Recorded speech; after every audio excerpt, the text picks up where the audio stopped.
Amaravati quantum వ్యాలీపై ఇవాళ విజయవాడలోని ఓ హోటల్లో రాష్ట్ర ప్రభుత్వం వర్క్ షాప్ నిర్వహించనుంది. ఇందులో పాల్గొనేందుకు ఐటీ, ఫార్మా, వాణిజ్య, నిర్మాణ రంగాలకు చెందిన దిగ్గజ కంపెనీల ప్రతినిధులు, కేంద్ర ప్రభుత్వంలోని ఉన్నతాధికారులు విజయవాడకు చేరుకున్నారు. ఐబీఎం, టీసీఎస్, ఎల్ఎన్టీ సహకారంతో దేశంలోనే మొదటి పార్క్ను ఏపీ ప్రభుత్వం ఏర్పాటు చేస్తోందని సీఎం చంద్రబాబు ఇప్పటికే వివరించారు. బీజేపీ తెలంగాణ రాష్ట్ర అధ్యక్షుడు ఎవరు అనేది ఉత్కంఠగా మారింది. రేసులో ఎవరుంటారు, ఎవరు నామినేషన్ వేస్తారు అనేది సస్పెన్స్ గా మారింది. ఇవాళ అధ్యక్ష పదవికి నామినేషన్ వేయనున్నారు. ఉదయం 11 గంటల నుంచి మధ్యాహ్నం 1 గంట వరకు నామినేషన్లు స్వీకరించనున్నారు. ఆ తర్వాత స్క్రూటినీ చేయనున్నారు. సాయంత్రం 4 గంటల వరకు ఉపసంహరణకు గడువిచ్చారు. రేపు అధ్యక్ష ప్రకటన, బాధ్యతల స్వీకరణ ఉండనుంది.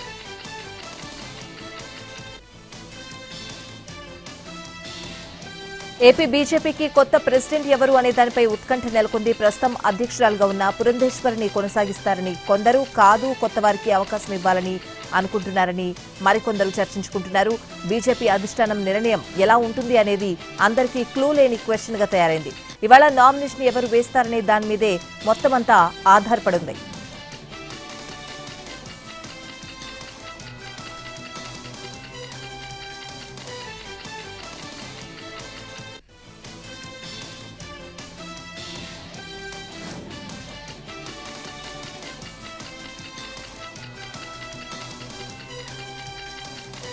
నిజామాబాద్ లో కేంద్ర హోంమంత్రి అమిత్ షా ఘాటు వ్యాఖ్యలు చేశారు. తెలంగాణలో బీఆర్ఎస్ పోయింది కానీ అవినీతి మాత్రం పోలేదు. అధికారం మారింది కానీ దోపిడీ తీరు మారలేదన్నారు. రాష్ట్రంలో అధికారంలోకి వచ్చిన కాంగ్రెస్ పార్టీ తెలంగాణను ఢిల్లీ పెద్దల ఏటీఎంగా మార్చిందని ఆయన తీవ్రస్థాయిలో ధ్వజమెత్తారు. రైతు సమ్మేళనంలో ప్రసంగించిన అమిత్ షా రైతులకు శుభవార్త చెబుతూనే విపక్షాలపై రాజకీయ అస్త్రాలు సంధించారు. అదే వేదికపై నుంచి దేశంలోని నక్సలైట్లకు అంతిమ హెచ్చరిక జారీ చేశారు.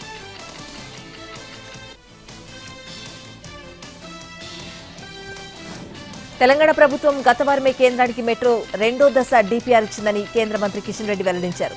మెట్రో డీపీఆర్పై సీఎం రేవంత్ రెడ్డి వ్యాఖ్యలకు ఆయన కౌంటర్ ఇచ్చారు. ఆయన మాటలు అవగాహన రాహిత్యంతో ఉన్నాయని అన్నారు.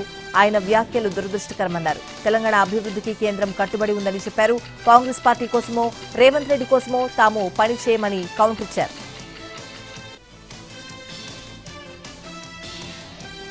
తెలంగాణ పసుపు రైతుల పోరాటాన్ని కేంద్ర ప్రభుత్వం గమనించి ఇక్కడ పసుపు బోర్డు పెట్టడం దేశానికి గర్వకారణమని మంత్రి తుమ్మల నాగేశ్వరరావు కొనియాడారు.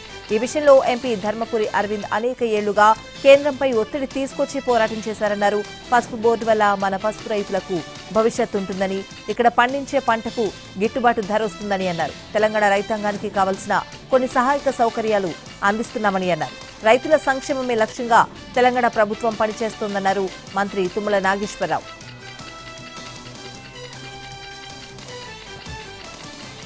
2029 ఎన్నికలే తన టార్గెట్ అని స్పష్టం చేశారు ఏపీ సీఎం చంద్రబాబు. ఎన్నికల్లో గెలుపు కోసం నిర్మోహమాటంగా నిర్ణయాలు తీసుకుంటానని అన్నారు. పనితీరు బాగా లేకపోతే మొహమాటం లేకుండా గుడ్ బై చెప్పేస్తానని వార్నింగ్ ఇచ్చారు. వచ్చే ఎన్నికల్లో గెలిచేందుకు కౌంట్ డౌన్ పెట్టుకుని పనిచేస్తున్నామని చంద్రబాబు చెప్పారు. ఏళ్లు, నెలలు, రోజులు, గంటలు కూడా లెక్కిస్తున్నానని తేల్చి చెప్పారు. తానా ఆట అంటూ ఫారెన్ ట్రిప్పులు వద్దని, అలా వెళ్తే టాటా చెప్పేస్తానని కుండబద్దలు కొట్టారు. ప్రజాప్రతినిధుల గ్రాఫ్ పెరుగుతుందా తగ్గుతోందా అనేది పరిశీలిస్తున్నట్లు వెల్లడించారాయన. ఎమ్మెల్యేల పనితీరు మారాలని అన్నారు. క్షేత్రస్థాయిలో పరిస్థితిపై ఎప్పటికప్పుడు సమాచారం తెప్పించుకుంటున్నానని, అనేక మార్గాల ద్వారా సర్వేలు చేయిస్తున్నానని చంద్రబాబు చెప్పారు. అన్ని సర్వేలను విశ్లేషించి వాస్తవాలను బేరీజు వేస్తున్నట్లు ఆయన తెలిపారు.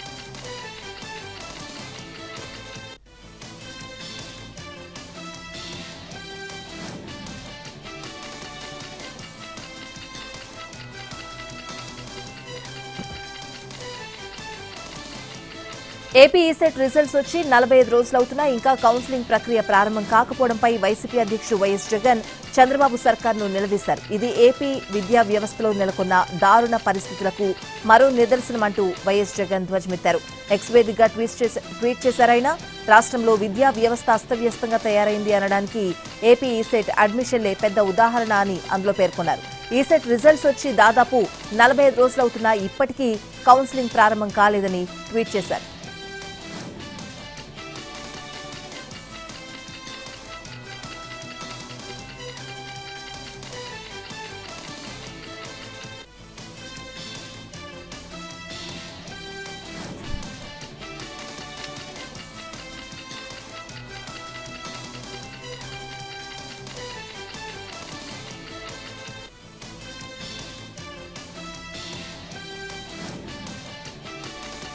టీడీపీ మంత్రులు, ఎమ్మెల్యేలు, కార్యకర్తలు ప్రతి ఒక్కరూ ఇంటింటికి తిరగాలన్నారు మంత్రి నారా లోకేష్. ప్రభుత్వం చేస్తున్న ప్రతి కార్యక్రమాన్ని ప్రజలకు వివరించాలని అన్నారాయన.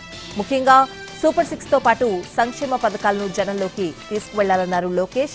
త్వరలో ఒక యాప్ కూడా తయారు చేసిస్తామన్నారు. ప్రపంచంలో ఎక్కడ తిరిగినా పార్టీ కార్యాలయానికి రావాలని, పార్టీ కార్యాలయం దేవాలయం లాంటిదన్నారు మంత్రి లోకేష్. సీనియర్లు పార్టీకి కాపలా కాశారని, సీనియర్ల సహకారం పార్టీకి అవసరమన్నారు మంత్రి లోకేష్. అధికారంలో ఉన్నా ప్రతిపక్షంలో ఉన్నట్టేనని, కార్యకర్తల సహకారాన్ని మరవొద్దని అన్నారు. ర్యాంకింగ్స్ పై ఎమ్మెల్యేలు, ఎంపీలకు అవగాహన కల్పించాలని సీఎం ఆదేశించినట్టు చెప్పారు.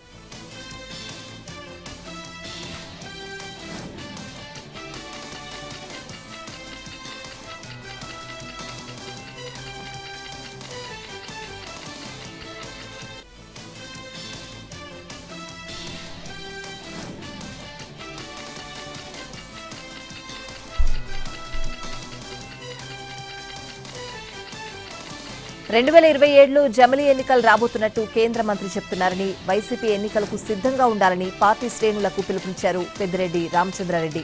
జగన్ను తిరిగి సీఎంను చేయాలని, అందరినీ కలుపుకుని పార్టీ కోసం కృషి చేయాలని ఆయన సూచించారు. చంద్రబాబు మోసపూరిత హామీలతో అధికారంలోకి వచ్చారని మండిపడ్డారు. 3 పంటలు పండే భూముల్లో రాజధాని నిర్మిస్తున్నారని, రియల్ ఎస్టేట్ వ్యాపారం చేసేందుకే రాజధాని నిర్మిస్తున్నారని ఆరోపించారు.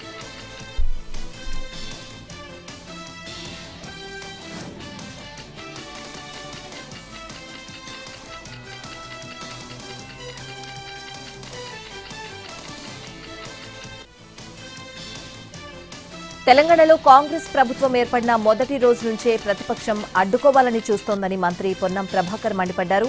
ఉద్యోగ సంఘాలు ప్రతిపక్ష పార్టీ కుట్రలో చిక్కుకోవద్దని ఆయన సూచించారు. ఉద్యోగులు, ప్రభుత్వం వేరువేరు కాదని స్పష్టం చేశారు పొన్నం ప్రభాకర్.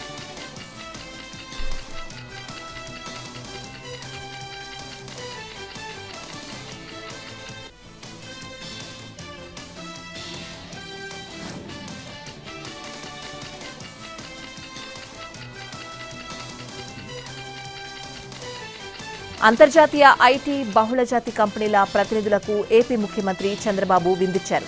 అమరావతిలో ప్రతిష్టాత్మకంగా ఏర్పాటు చేయనున్న క్వాంటమ్ వ్యాలీపై నేడు జరగనున్న నేషనల్ వర్క్షాప్లో పాల్గొనేందుకొచ్చిన దిగ్గజ ఐటీ సంస్థల ప్రతినిధులకు సీఎం చంద్రబాబు తన నివాసంలో డిన్నర్ ఏర్పాటు చేశారు. ఆయా కంపెనీల ప్రతినిధులతో సీఎం చంద్రబాబు అమరావతిలో ఏర్పాటు చేయనున్న క్వాంటమ్ వ్యాలీపై చర్చించారు. దేశంలోనే తొలిసారిగా ఐబీఎం, టీసీఎస్, ఎల్ఎన్టీ సహకారంతో ఈ పార్క్ను ఆంధ్రప్రదేశ్ ప్రభుత్వం ఏర్పాటు చేస్తోందని సీఎం చంద్రబాబు వివరించారు.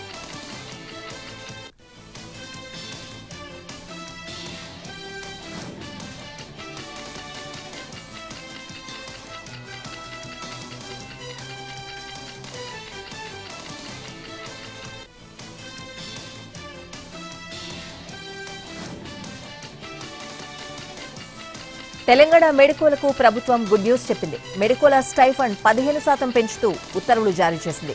దాంతో నేటి నుంచి చేపట్టనున్న సమ్మెను విరమించుకుంటున్నట్లు జూనియర్ వైద్యులు ప్రకటించారు.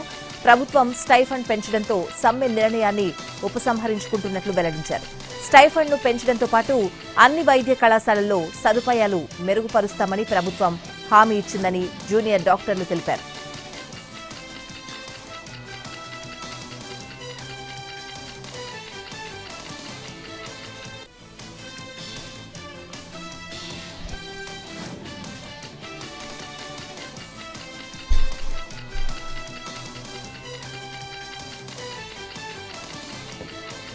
తెలంగాణ పసుపు రైతులు 4 దశాబ్దాలుగా కంటున్న కలను ప్రధాని మోడీ ప్రభుత్వం నిజం చేసిందని కేంద్ర హోంమంత్రి అమిత్ షా అన్నారు. నిజామాబాద్ పర్యటనలో భాగంగా ఆయన వినాయక్ నగర్లో ఏర్పాటు చేసిన జాతీయ పసుపు బోర్డు ప్రాంతీయ కార్యాలయాన్ని లాంఛనంగా ప్రారంభించారు. తెలంగాణ రైతుల అభ్యున్నతికి, పసుపు రైతుల సంక్షేమానికి కేంద్ర ప్రభుత్వం సంపూర్ణంగా కట్టుబడి ఉందని హామీ ఇచ్చారు. పసుపు పంటకు నిజామాబాద్ ఒక రాజధాని లాంటిదని ప్రకటించారు.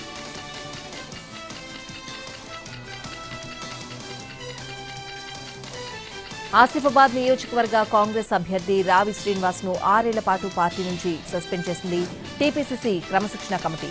పార్టీ వ్యతిరేక కార్యక్రమాలకు పాల్పడుతున్నారంటూ డీసీసీ అధ్యక్షులు విశ్వప్రసాద్ ఇచ్చిన ఫిర్యాదును కమిటీ పరిశీలించి ఈ నిర్ణయం తీసుకుంది.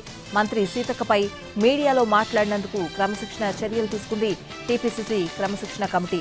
తన సస్పెన్షన్పై రావి శ్రీనివాస్ స్పందించారు. సస్పెన్షన్తో తనకు జరిగేదేవీ లేదని అన్నారు. తాను నిత్యం కార్యకర్తలను కాపాడుకుంటూ ప్రజల పక్షాన పోరాడే వ్యక్తినని అన్నారు. స్థానిక సంస్థల ఎన్నికల్లో తానిచ్చే బహుమతిని స్వీకరించడానికి ఎదురుచూడండని అన్నారు రావి శ్రీనివాస్.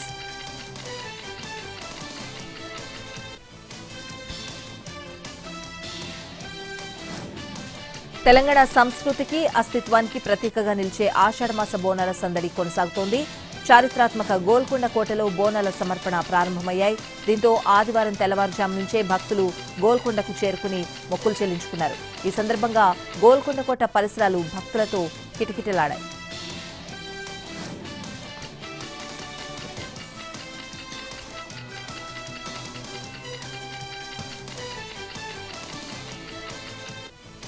హైదరాబాద్ ఇండిగో విమానానికి త్రుటిలో పెను ప్రమాదం తప్పింది. చెన్నై నుంచి హైదరాబాద్ వెళ్తున్న ఇండిగో విమానం ఎయిర్లైన్స్ ప్యాసింజర్ విమానం ఏపీలోని నెల్లూరుకు సమీపంలోకి రాగానే ఇంజన్లో సమస్య వచ్చింది. దానిని గమనించిన పైలట్ చాకచక్యంగా వెంటనే చెన్నైకి రిటర్న్ చేసి సేఫ్గా ల్యాండింగ్ చేశాడు. దీంతో పెను ప్రమాదం తప్పింది. ఫ్లైట్లో 159 మంది ప్రయాణికులు, 6 మంది విమాన సహాయకులు ఉన్నారు. చెన్నై నుంచి హైదరాబాద్కు ప్రత్యామ్నాయ విమానంలో ప్రయాణికులను పంపడానికి ఏర్పాట్లు చేశారు.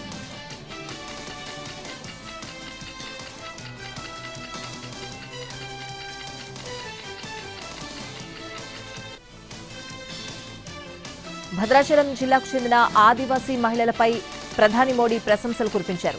భద్రాచలం ఆదివాసీ మహిళలు భద్రాద్రి మిల్లెట్ మ్యాజిక్ పేరిట బిస్కెట్లు తయారు చేస్తున్నారని తెలిపారు. ఆ బిస్కెట్లు హైదరాబాద్ నుంచి లండన్కు కూడా ఎగుమతి అవుతున్నాయని ప్రధాని వెల్లడించారు.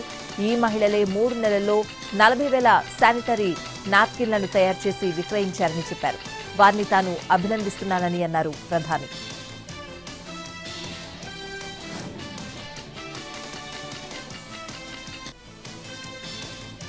నెల్లూరు జిల్లా దుత్తలూరు ఎస్సీ కాలనీలో దారుణం చోటు చేసుకుంది. మద్యం మత్తులో భార్యపై కత్తితో దాడి చేశాడు ఓ భర్త. అతన్ని ఆపేందుకొచ్చిన అత్తమామలపై కూడా కత్తితో నరికాడు. దాంతో వారిద్దరూ అక్కడికక్కడే చనిపోయారు. భార్య అంకమ్మ పరిస్థితి విషమంగా ఉండడంతో స్థానికులు ఆసుపత్రికి తరలించారు. నిందితుడు వెంగయ్య అక్కడి నుంచి తప్పించుకుని పారిపోయాడు. ఘటనా స్థలానికి చేరుకున్న పోలీసులు కేసు నమోదు చేసుకుని దర్యాప్తు చేస్తున్నారు. వెంగయ్య కోసం గాలిస్తున్నారు.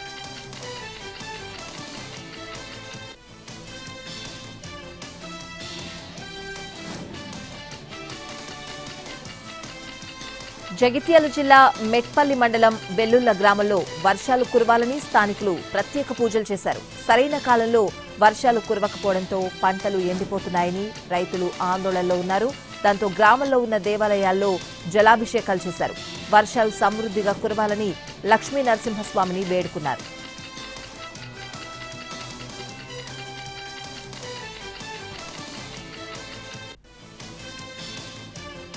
బ్యాక్టీరియా ఇన్ఫెక్షన్ ట్రకోమా రహిత దేశంగా భారత్ను ప్రపంచ ఆరోగ్య సంస్థ ప్రకటించిందని ప్రధాని మోడీ వెల్లడించారు.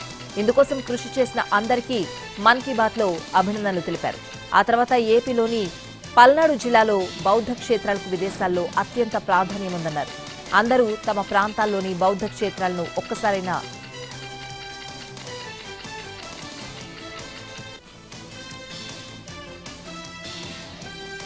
నక్సలిజంపై కేంద్ర ప్రభుత్వం ఉక్కుపాదం మోపుతోందని అమిత్ షా స్పష్టం చేశారు. ఇక సమయం లేదు, 2026 మార్చి 30 నాటికి దేశంలో నక్సలిజం అనే పదాన్ని భూస్థాపితం చేసి తీరుతామన్నారు.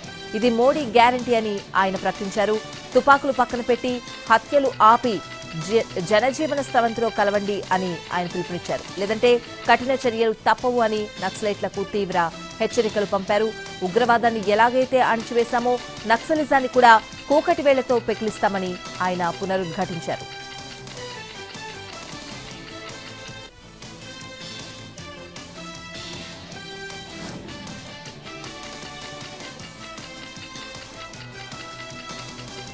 మరో 3 నెలల్లో డీకే శివకుమార్ కర్ణాటక సీఎం కాబోతున్నారా అంటే అవుననే అంటున్నారు ఎమ్మెల్యే ఇక్బాల్ హుసేన్. శివకుమార్ సీఎం పదవిని చేపట్టబోతున్నారని కొంతకాలంగా చర్చ జరుగుతోంది. ఇప్పుడు ఇక్బాల్ ఈ అంశాన్ని తెరపైకి తెచ్చారు. కర్ణాటకలో ఎవరి వల్ల కాంగ్రెస్ మళ్లీ అధికారంలోకి వచ్చిందో అందరికీ తెలుసన్నారు ఇక్బాల్. ఇదిలా ఉంటే సెప్టెంబర్ తర్వాత కర్ణాటక రాజకీయాల్లో విప్లవాత్మక పరిణామాలుంటాయని ఇటీవల మంత్రి రాజన్న అన్నారు. దీంతో పార్టీలో నాయకత్వ మార్పు తప్పదనే టాక్ కర్ణాటక కాంగ్రెస్ లో నడుస్తోంది.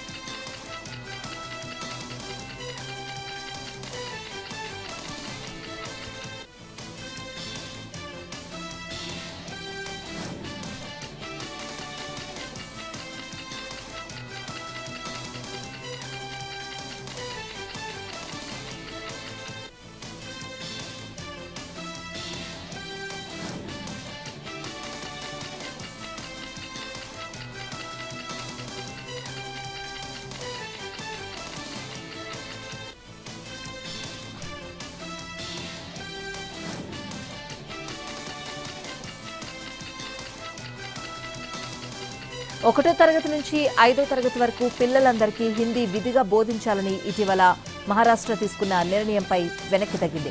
త్రిభాషా విధానంపై పెద్ద ఎత్తున విమర్శలు రావడంతో వెనక్కి తగ్గింది. త్రిభాషా విధానం అమలుకు సంబంధించిన ఉత్తర్వులను ఉపసంహరించుకోవాలని రాష్ట్ర మంత్రివర్గం నిర్ణయించింది.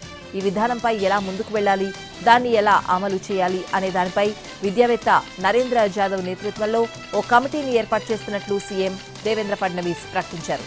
ఇంగ్లీష్, మరాఠీ మీడియం పాఠశాలల్లో చదువుతున్న 1 నుంచి 5వ తరగతుల విద్యార్థులకు హిందీని 3వ భాషగా తప్పనిసరి చేస్తూ మహారాష్ట్ర ప్రభుత్వం ఏప్రిల్ 16న ఉత్తర్వులు జారీ చేసింది.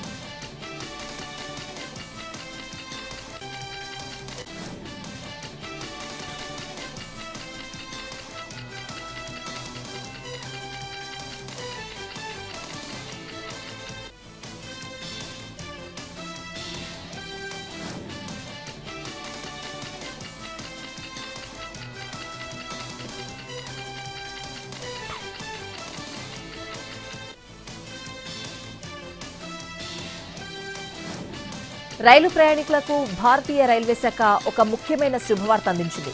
ఇకపై రైలు బయలుదేరడానికి 8 గంటల ముందే తుది రిజర్వేషన్ చార్ట్ను సిద్ధం చేయనున్నట్లు ప్రకటించింది. ప్రస్తుతం ఈ చార్ట్ను రైలు బయలుదేరడానికి 4 గంటల ముందు మాత్రమే విడుదల చేస్తున్నారు. ఈ కొత్త నిర్ణయంతో ప్రయాణికులకు, ముఖ్యంగా వెయిటింగ్ లిస్ట్ టికెట్లు ఉన్నవారికి ఊరట లభించింది. టికెట్ బుకింగ్ వ్యవస్థలో చేపడుతున్న సంస్కరణల పురోగతిని కేంద్ర రైల్వే మంత్రి అశ్విని వైష్ణవ్ సమీక్షించారు. ఈ సందర్భంగా ఆయన మాట్లాడుతూ టికెటింగ్ ప్రక్రియ మొత్తం స్మార్ట్గా, పారదర్శకంగా ఉండాలని, ప్రయాణికుల సౌకర్యానికే పెద్దపీట వేయాలని అధికారులకు సూచించారు.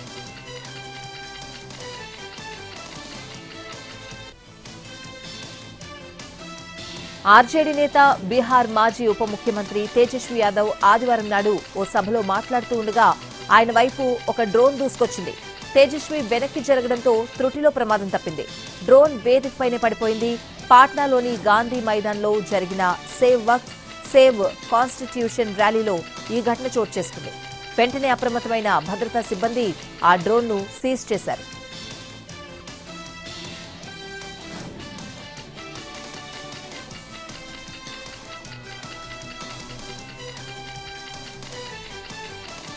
కోల్కతాలో 24 ఏళ్ల లా విద్యార్థినిపై జరిగిన సామూహిక అత్యాచారం కేసు దర్యాప్తును పోలీసులు ముమ్మరం చేశారు. ఈ దారుణ ఘటనపై విచారణ జరిపేందుకు కోల్కతా పోలీసులు ఒక ప్రత్యేక దర్యాప్తు బృందాన్ని ఏర్పాటు చేశారు. దక్షిణ suburban assistant police commissioner Pradeep Kumar Ghoshal నేతృత్వంలో 5 సభ్యులతో కూడిన ఈ సిట్ పనిచేస్తుంది. ఈ బృందం కేసును అన్ని కోణాల్లోనూ పరిశీలిస్తుందని, ఘటన జరిగిన తీరును అర్థం చేసుకునేందుకు సీసీటీవీ ఫుటేజ్ ని విశ్లేషిస్తున్నామని జాయింట్ సిపి తెలిపారు. ఇతర సాంకేతిక ఆధారాలను కూడా పరిశీలిస్తున్నట్లు ఆయన వివరించారు.